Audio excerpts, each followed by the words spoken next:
living a good, consistent Christian life is so hard, especially in today's society, but the Bible tells us exactly what to do. In Colossians chapter 3, verses 12 and 13, the Bible reads, "Therefore, as God's chosen ones, holy and dearly loved, put on compassion, kindness, humility, gentleness, and patience, bearing with one another and forgiving one another if anyone has a grievance against another. Just as the Lord has forgiven you, so you are also to forgive."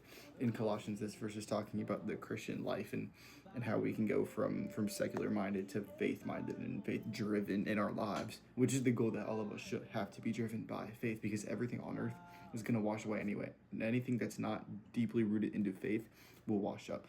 Verse 12 says, "Holy and dearly loved, put on compassion, kindness, humility, gentleness, and patience."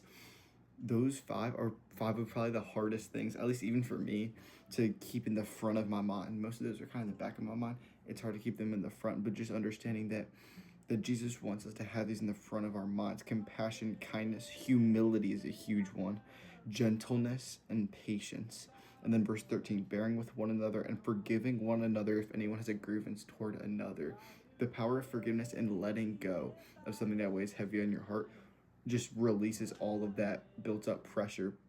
And then it continues on to say, just as the Lord has forgiven you, so you are also to forgive. Jesus Christ came down from heaven.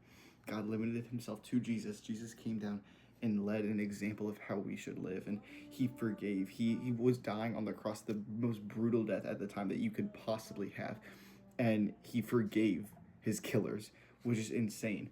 And so just the big idea is, why would we seek validation from a world that crucified a perfect man? And just trying to live like Colossians chapter 3 tells us in this verse: compassion, kindness, humility, gentleness, patience. Thank you guys.